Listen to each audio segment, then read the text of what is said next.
भूत का बच्चा हिंदी हॉरर कहानी।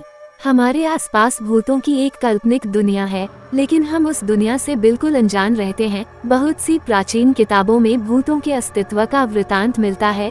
भूत का बच्चा, भूतिया बच्चा कहानी उन्हीं काल्पनिक घटनाओं से प्रेरित होकर लिखी गई है। एक छोटे से शहर में बिंदिया नाम की एक औरत रहती थी। वह शादीशुदा थी, लेकिन उसकी कोई औलाद नहीं थी। 3 बार उसका गर्भपात हो चुका था। वह बच्चे को पाने के लिए व्याकुल रहती थी, लेकिन हर बार उसकी गोद सूनी ही रह जाती थी। बिंदिया ने औलाद को पाने के लिए कई तरह के उपाय किए थे। इसके बावजूद उसके घर का आंगन बच्चों की किलकारियों के लिए सूना था। बिंदिया का पति एक मजदूर था और वह अपनी पत्नी से बहुत प्यार करता था। उसे भी अपने बच्चे की चाहत थी, लेकिन ऊपर वाले की मर्जी के बिना उसका ये सपना पूरा नहीं हो सकता था। बिंदिया चौथी बार फिर से गर्भवती होती है। इस बार दोनों बड़ी उम्मीद से गर्भ के बच्चे का ख्याल रखते हैं। बिंदिया का पति उसके खाने पीने की बहुत सी चीजें लाकर रख देता है और कहता है कि इस बार तुम्हें अपने बच्चे को पूरा पोषण देना होगा, जिसके लिए तुम्हें मजबूती से खाना पीना होगा और अपना ध्यान भी रखना पड़ेगा। बिंदिया अपनी पति की बात सुनकर सर हिलाती है।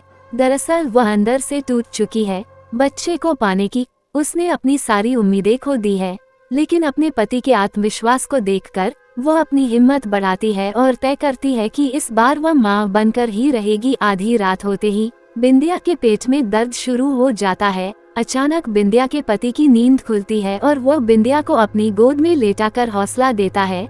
लेकिन जब दर्द बर्दाश्त के बाहर होने लगता है, तो वह अपनी पत्नी को अपनी पीठ में लादकर अस्पताल के लिए भागता है। रास्ते में बिंदिया बेहोश हो जाती है। बिंदिया का पति उसे वहीं जमीन पर लिटा लेता है और जोर जोर से मदद के लिए चिल्लाने लगता है।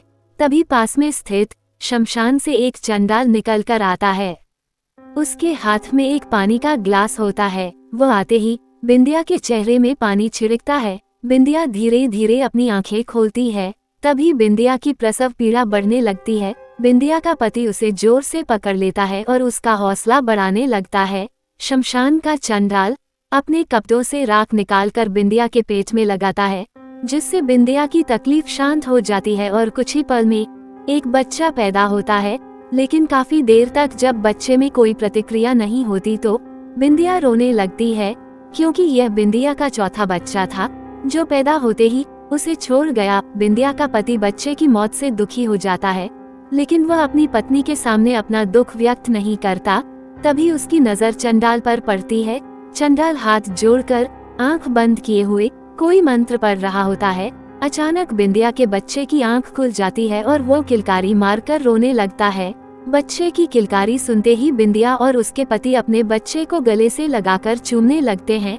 कई सालों बाद उन्हें संतान का सुख प्राप्त हुआ था। दोनों शमशान के चंडाल को धन्यवाद देते हैं और उसके चरणों में गिरकर उसका अभिवादन करते हैं। चंडाल बिना कुछ बोले शमशान में वापस लौट जाता है।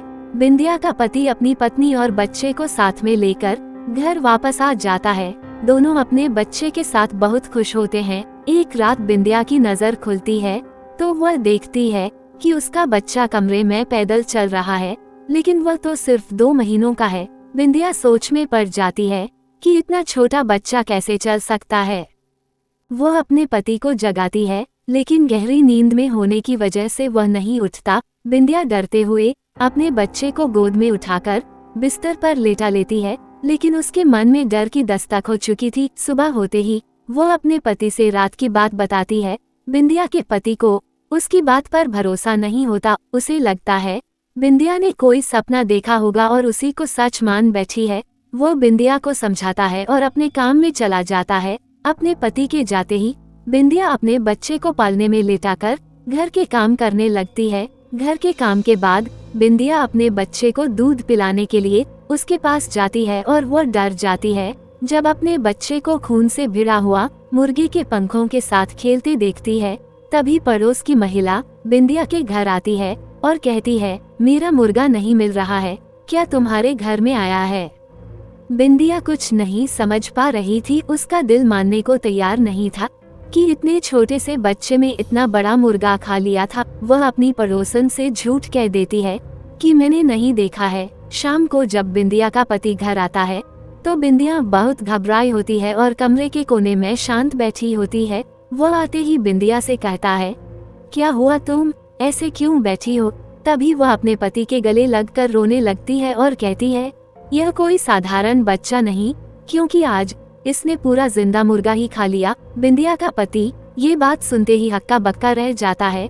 वह जल्दी से उसी शमशान की तरफ भागता है जहाँ ये बच्चा पैदा हुआ था। वहाँ पहुँचते ही उसे वही चंडाल फिर से दिखाई देता है। उनके पास पहुँचते ही वह कहने लगता है, बाबा वह बच्चा तो असाधारण है, क्या उसे कोई भूत बाधा आई है? लेकिन चंडाल को सब कुछ पहले से ही पता था। वह कहता है, तुम्हारा बच्चा तो पैदा होते ही मर गया था, लेकिन तुम लोगों के दुखों को देखते हुए मैंने एक प्रेतात्मा को तुम्हारे मृत बच्चे के शरीर में प्रवेश करवा दिया था, जिसकी वजह से वह जिंदा है। लेकिन वह एक अमावस्या तक ही प्रेतात्मा उस बच्चे के शरीर में रह सकती है और उसके बाद तुम्हारे बच्चे की सांसें बंद हो जाएंगी। चंडाल की बात सुनकर वो उनसे इस समस्या के समाधान पूछता है। चंडाल बताता है कि ये तो तुम्हारे कष्टों की शुरुआत है। अगर वह बच्चा तुम्हारे घर में रहा तो हर दिन तुम्हारे घर में मौत का तांडव होगा, क्योंकि यह भूत का बच्चा है। लेकिन यदि बच्चे की माँ शमशान में सारी रात उस बच्चे के साथ भूतिया साधना करे तो तुम लोगों की जान बच सकती है। बिंदिया का पति अपने घर पहुंचकर अपनी पत्नी को सारी बात समझा देता है, लेकिन वह अपने बच्चे से जुदा नहीं होना चाहती। वह कहती हैं, जब तक मेरा बच्चा मेरे साथ है मैं उसे जानबूझकर अपने से अलग नहीं कर सकती, भले यह मेरी जान ही क्यों ना ले ले। बिंदिया के पति को अंदाजा था कि उन्होंने बहुत बड़ी आफत पाल ली है।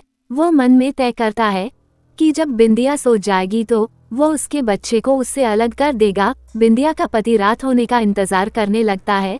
जैसे ही बिंदिया सो जाती है वो बच्चे को लेकर शमशान पहुंच जाता है और चंडाल के पास जाकर कहता है, बाबा ये आफत आप ही संभालो, बस हमें बचा लो। चंडाल बच्चे को देखते ही उसे डांटते हुए कहता है, तुमने अपने साथ साथ मेरी मौत का भी इंतजाम कर लिया, जो इसे इसकी माँ के बिना ले आए। चंडाल के इतना बोलते ही बच्चे की आंखें लाल हो जाती है और वो जमीन पर खड़ा हो जाता है। चंडाल बच्चे के सम्मोहन में वशीभूत हो जाता है और वही शमशान में बने हुए एक गड्ढे में गिरकर बेहोश हो जाता है। बिंदिया का पति चंडाल की दुर्दशा देखकर डर जाता है और वहां से भागने लगता है, लेकिन एक अदृश्य ताकत उसे पैरों से पकड़कर कई बार जमीन पर पटकती है, जिससे वह लहूलुहान हो जाता है और बच्चा उसे उसी गड्ढे में डाल देता है जिसमें चंडाल पहले से पड़ा हुआ है।